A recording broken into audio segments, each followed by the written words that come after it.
Hello, this is Arcosm, ARCOSM. This is Circles of the Arc YouTube channel, and this is your host Randall Prosser and guest host Miles. We're going to be getting into an increasingly fascinating one this time, based on the last time in the last podcast when we went over the four worlds in our last series of podcasts, from the immovable Earth to Atlas to Akapar to the outer wastes, which is all the four worlds in each of the 7 heavenly earthen stations of angels, of layers inside of each interstellar set. And each interstellar set as a star, as an archangel, emits other superimposed interstellar sets of billions and billions of stars within a galaxy. Of a seraph emits billions and billions of seraphim. Of galaxies emits a golden cherub. Of a universal firmament emits infinite infinities of versions and types of infinite infinities of cherubim, of universal firmaments, of angels, archangels, seraphim, and cherubim, as the four worlds from the top to the bottom of the tree, as Atziluth, Beriah, Yetzirah, and Asiya, as the 10 layers of the tree in each one universal firmament, from the primum mobile to the fixed stars, to Saturn, to the moon, and then the immovable Earth, which is all 10 layers or Sephiroth of 4 worlds. And then there's within that, from the angels, archangels, seraphim, and cherubim, as the tumbling patterns of the wheelhouses of the Ophanim, of the grand unified structural patterning of everything, everyone, everywhere, and everyone, as all that there is, as the one who is. And we're going to be going deep into the depth of that fractal and how it multiplies as far as the species and races inside of any one interstellar set or star system and its 7 heavenly earthen stations.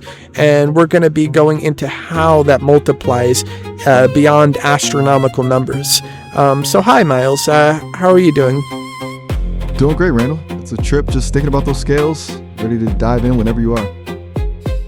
Yeah, absolutely. I was going to start it off by showing how deep it is, because in each one of the 7 heavenly earthen stations is 7 root species and 7 subroot species inside of each root species, and inside of each subroot species is 7 root races, and each inside of each 7 root races is 7 subroot race rounds, and then times 7 positive and 7 negative, so 7 root species, or and then 7 subroot species, 7 root races and 7 subroot races, times 7 positive times 7 negative, which is 49 cubed, which is 117,649 possible species and races inside of each one of the 4 worlds, inside of each one of the 7 heavenly earthen stations, from the immovable Earth to Atlas to Akapar and the outer waste. So just within the immovable Earth has the possibility of having 117,649 species and races, and then when they intermix between stars, the combinations can get astronomically different. But that is the foundation. Then I'm going to multiply from here to show you how in depth it goes. But how do you feel so far? It's wild. The math alone is dizzying.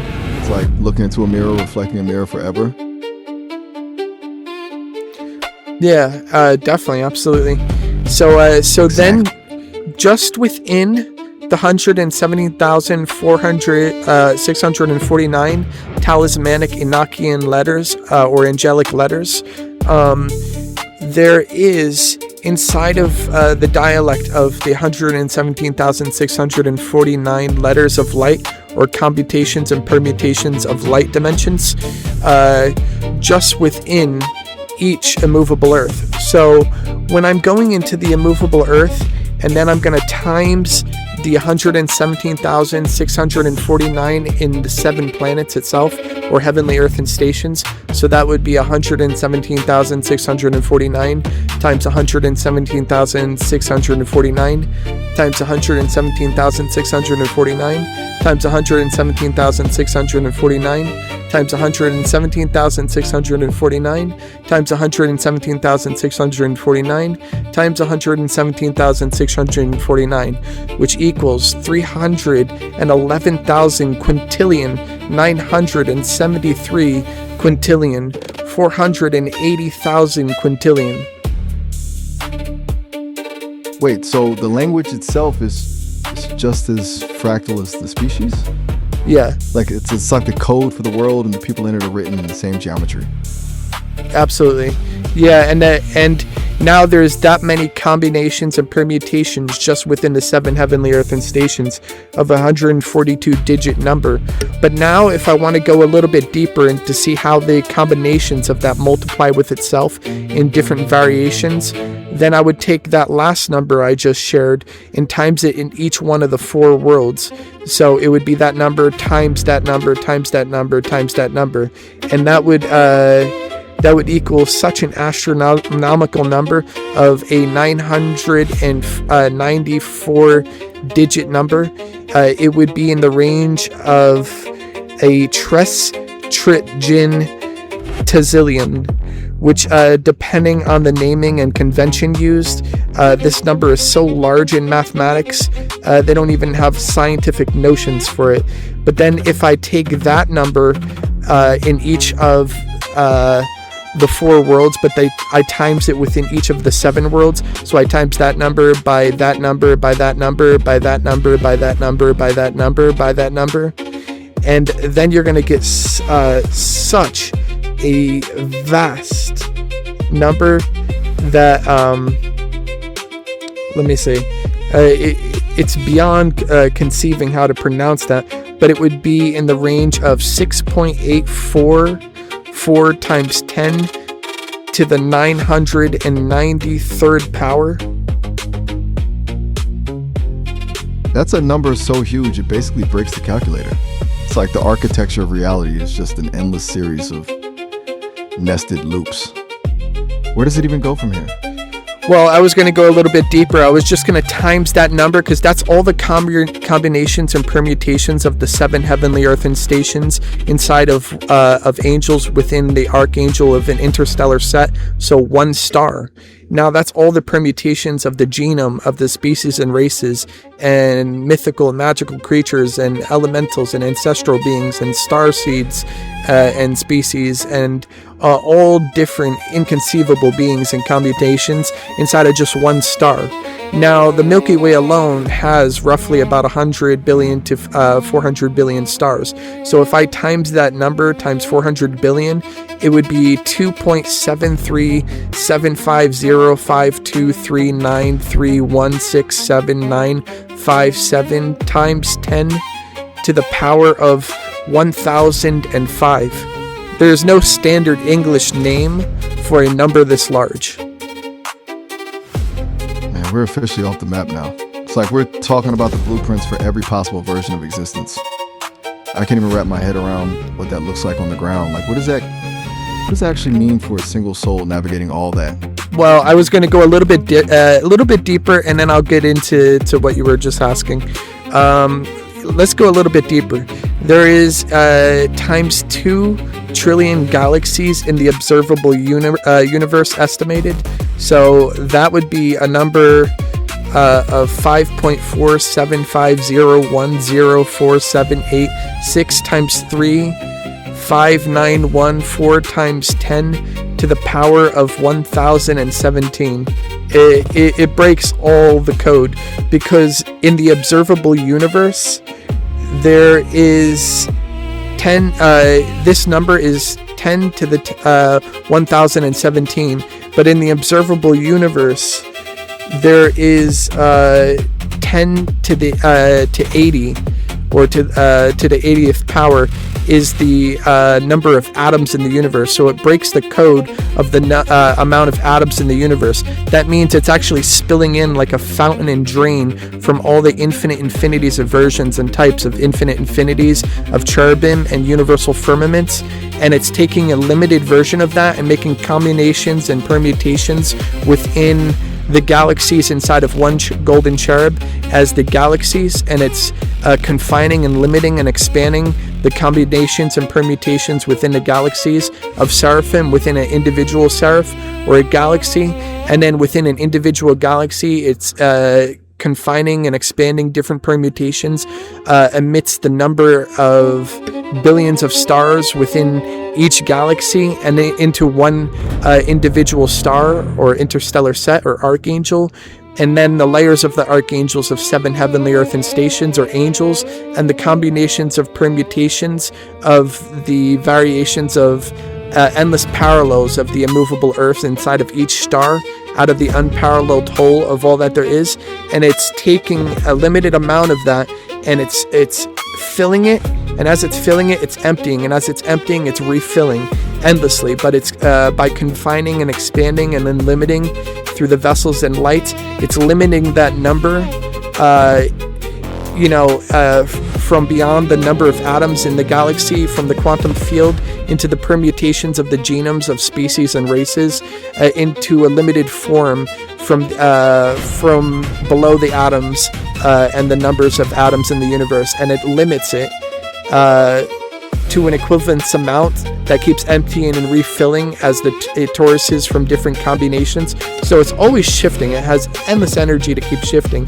But the reason why the genome is so much more than the atoms, because when it limits itself to expand the combinations of infinite universes, it's limiting it to a particular genome or expression through the atoms that are numbered within each universe, and it's emptying and refilling it. So the number of the genomic expressions is so much larger, but not as far as the species and races. It's just a number of invisible combinations and permutations, not the actual numbers of what actually is being permutated in that present moment, but it's the potentiality out of the quantum field inside of all the species and races. So the atoms are just the hardware, but the potential genomic expressions are the software. It's like the physical universe is just a tiny filtered slice of a much larger data set. You're saying the actual code of who and what we are is way deeper than the matter we're made of. Yeah, and you know what? I was going to go a little bit deeper and say that just that number is actually so much larger, because even though the Milky Way is estimated around 1 to 4 billion, if you actually look at the largest observable galaxy within just our universal firmament, it's known as IC 1101, which is most commonly the largest galaxy. And it estimates, because it's a giant elliptical,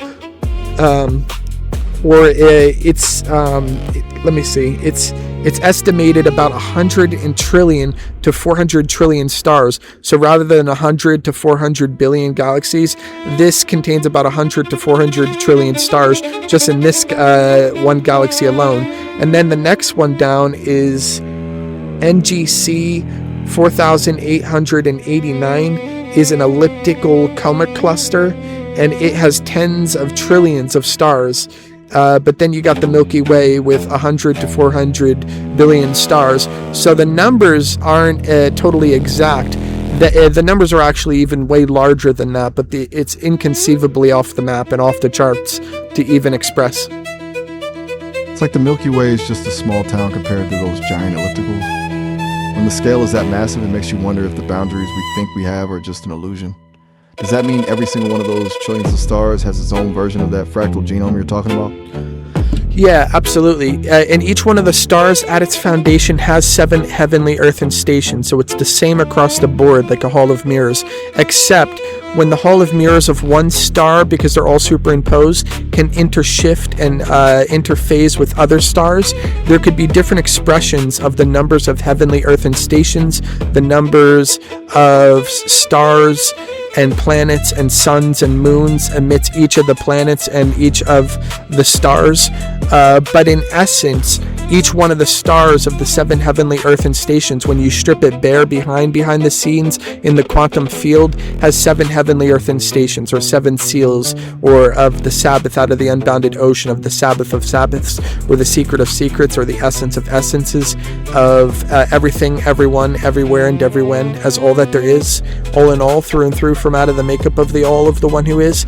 And each one has the 7 heavenly earthen stations inside of each archangel. So that is the foundation, but sometimes it could appear different depending on the superposition of different stars interblending and interphasing. It could appear like more or less, but in truth, if we were to strip each superposition of the stars that are interblending and intershifting and reveal its own station, they would all have 7 heavenly earthen stations of the immovable earth. However, when they intershift, it could appear through its combinations fractally different, because that's the potentiality of symmetry and asymmetry to even appear, to even conceal the foundational blueprint in different combinations and permutations. But when you strip it to its original core, it all has the same structure symmetrically, but when it intershifts and interblends, it could be asymmetrically appearing differently until you reveal the superposition of each one in itself.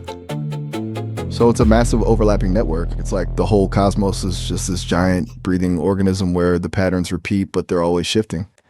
Does that mean some worlds are basically just echoes of others, or is every single variation actually unique?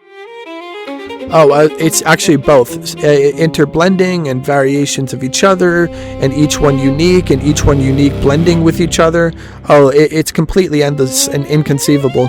So, for example, when we were going into the maps from the angels, archangels, seraphim, and cherubim of the layers of the 4 worlds of Atzilut, Bria, Yetzirah, and Asiya, of the immovable earth, Atlas, Akipar, and the outer waste, in each one of the 7 heavenly earthen stations of angels within an archangel, of a interstellar set amidst billions of interstellar sets within a seraph, of a galaxy amidst billions of galaxies, or 2 trillion galaxies within the observable universe, of seraphim amidst the golden cherub of the universal firmament, amidst infinite infinities of versions and types of infinite infinities of cherubim, of angels, archangels, seraphim and cherubim, of the tumbling patterns of wheelhouses of the Ophanim, of the grand unified structural patterning of all that there is of the one who is. You'll discover that all the combinations and permutations of each individual star having 7 heavenly earthen stations, when you go into each one of the cherubim, seraphim, archangels, and into the angels, and then the 7 heavenly earthen stations of the 4 worlds in each, of the immovable earth, Atlas, Akipar, and the outer waste, which are named different in each, but the substructure and the main frame structure is the same across the board. So when I'm actually entering in each of the 4 worlds, no matter what you name it, when you actually enter from the immovable earth of one version, and then you pass through and through into the inner earth of Agartha, through the 4 gates of the polar regions, from the Arctic to the Antarctic, through and through into Atlas, and then its continents and seas, and all its species and races and atmospheres and genomic expressions in that realm. It's just one version that I was expressing in the last podcast. And then you go beyond the Montane Ring into Akipar, and then its continents and species and races, and then that's one version or expression of that. And then the outer waste, and then you go into another of 7 into the next one, all the way until you reach to the top of the 7 heavenly earthen stations of a interstellar set or hidden sun, containing the angels of 7 heavenly earthen stations within an interstellar set of an archangel. And then there's so many other billions of versions and parallel versions of interstellar sets of archangels within a seraph.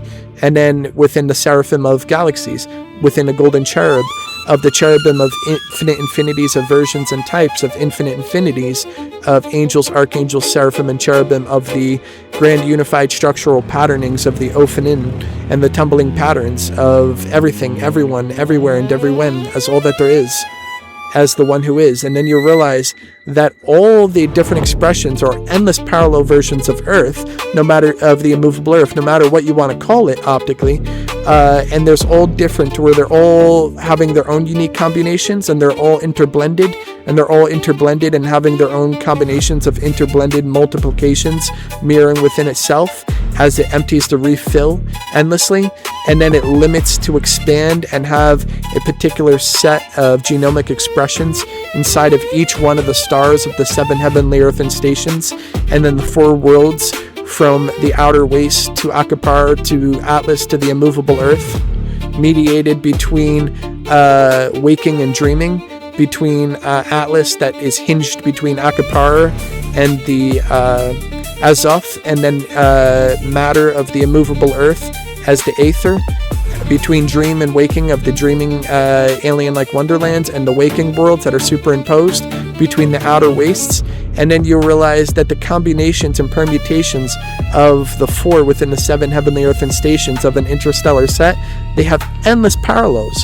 So it's just a matter of endless playing, of remembering and forgetting and dancing and interacting. But the numbers are so astronomical, it's inconceivable. It's like we're living in a cosmic kaleidoscope. Everything is just spinning and shifting, and we're only seeing the colors that happen to align in this moment. If it's all just a game of remembering and forgetting, it makes the individual experience feel almost like a focused lens in a sea of infinite versions. Yeah, absolutely. And I was going to go a little bit deeper and even mention some in my book about certain of the outer waste and the beyond alien-like eldritch beings and what they're like between the layers of angels, archangels, seraphim, and cherubim, of the Ophanim, of tumbling patterns of the grand unified structural patterning, all together as one wholeness from everlasting unto everlasting. There's all different versions too of not only the genomes, but beings in the faceless void that shift between the space between spaces as hyperglassy, gel-like, hyper metallically, fluidically, optically screened pulsations of hyperorganisms pulsating by breathing as tumbling patterns of the grand unified structural patterning everlasting unto everlasting. And there's just endless forms. And I have hundreds of just the beyond alien-like eldritch beings, not just the species and races and the elementals and downward board elementals and ancestral spirits and mythic beings and mystical and magical beings and starseeds listed, but beyond alien-like eldritch beings listed too. And they're all so fascinating and different, and they all can interblend and intermix. I was going to read a little bit in this one, but we're kind of running short on time, so I'll go a little bit deeper into the next one. But this just gives the understanding of how vast it is. So anything a person imagines, there's no such thing as imagining, because that is literally coming out of the substance as the substance of itself, reconfiguring through endless combinations of its own essence in ceaseless ways evermore. So it's like, let your imagination run wild, because it's all true. All the above is real. Now we're really getting into the deep cuts. Like, beyond the biology and the geometry, we're talking about entities that don't even follow the rules of matter. These fluid, pulsating organisms in the void, it sounds like they're more like living frequencies than actual beings in the way we understand them. I'm curious, do these eldritch beings interact with the lower layers, or are they just observing the whole dance? Just like the combinations and mixtures could interblend, they all could be in their own state, and they also could intermix and blend between layers and make new layers, and blend and intermix and be in their own layers and multiply, and in their multiplication blend and make new layers. So they all interflow and interphase, but they also are in their own state, but they can also intershift and appear and disappear like paranormal activity, or materialize and dematerialize, or be superimposed in its own state, or interblend and make new layers. So the imagination is, in that sense, is a living substance. So it's like, let it run wild, because it's endless. And in truth, they can absolutely come and go. But that's why you have to kind of let it be in its own state too, because if a person isn't ready to connect with these things, they could be a little imbalanced or split-minded, but it doesn't mean that the split-mindedness of what they're experiencing isn't real. But they have to ground the one as the many and the many as the all of the one who is, to know that when they're shifting, they're not shifting as multiple personalities, and then they could be leveraged or be messed with if they're fragile with receiving this stuff. But when you see the one as the many and the many as the all, you can sort of ground it. But you got to sort of take a grounded and gentle approach to connecting with these things, because they could interblend and affect a person's perception if you're not stable. Multidimensional, they can be fully present in their own realm, but still leak into others. It's like they're broadcasting on multiple frequencies at once, so they can slip in and out of our perception whenever the resonance is right. Yeah, absolutely. It's and you know what? They are like the archetypes of our thoughts, words, and deeds, and synesthetic interactions between the collectives of all individuals. And each individual, all that is containing the individual, and the whole world is like the subconscious cradle of everyone containing the individual. And then within one's own individual unconsciousness becomes the subconscious cradle of every other individual reciprocally, and then and then together everybody interacting with each other is the collective unconscious. And when you're conscious of it, it becomes a superconscious mind. So now everything's like a neural net of the living beingness of all essence, and then there's all these interactions, so they can interblend and interpenetrate between each other, mirrored in each other, and the layers mirrored in each other, projecting us and us being a layer of them, and them being self-sentient, but also being in aspects of our own archetypes and our interactions of thoughts, words, and deeds, and it's all interacting as the many of the one, which is the all evermore. It's like a massive recursive loop. We're all nested inside each other. So the boundaries between me and you or the world are basically just a temporary filter. Yeah. It's basically a total overlap. Like, we're not just interacting, we're essentially folding into each other. If the world is this collective subconscious cradle, then every thought or action isn't just happening in a vacuum. It's echoing through everyone else's inner space. It turns the whole idea of a private experience into something way more interesting. Yeah, and it's funny, like, for example, when each other try to control each other, it's like there's no in or out, because it's one and the other, both and neither. We're together, and you're in it and not of it. It's passing through you, you're passing through it, and you transcend it, and there's no need to leave. But if you're trying to enter somebody, you're going to have the divided sense of needing to enter, and then when you finally enter, and then you realize, wait a minute, I didn't want to enter, I want to leave. Now you can't leave, because it's not about entering or leaving. It's one and the other, both and neither. It's awareness, it's togetherness, it's an experience as one whole, as the many, as the all, evermore.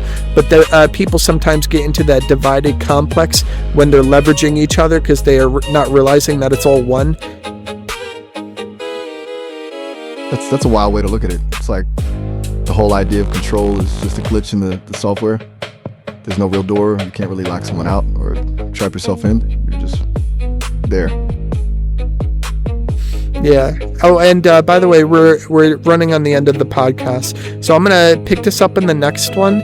And yeah, this is a totally unscripted podcast. I hope all you listeners and everybody who's receiving this is enjoying the ride. And yeah, we're all growing together. So this is Arcosm, ARCOSM. This is Circles of the Arc YouTube channel. This is your host, Randall Prosser, and guest host, Miles. Do you have any finishing words for the viewers, Miles? Well, it's been a real trip, everyone. Just a reminder that the boundaries we think we're hitting are usually just illusions. Keep exploring, keep questioning, and we'll catch you on the next one. Absolutely. I'll see you guys in the next one. God bless. That was an intense one.